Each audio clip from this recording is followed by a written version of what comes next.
Guys, karagdagang kaalaman. Ang driver buhay kalsada yan.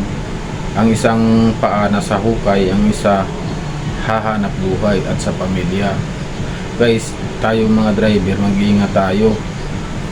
Kasi sa kalsada may nakahintong sasakyan.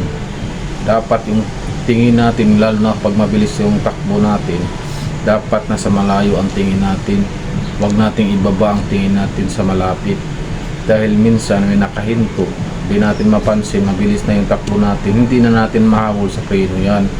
At isa pa, pag mabilis ang takbo, dapat ang distansya natin dyan 5 sasakyan, 4 na sasakyan. Kung medyo mahina naman, 3 sasakyan ang distansya. Kung ano yung dala mo, ganun ang distansya, para iwas disgrasya. Karagdagang kaalaman lamang ang may alam.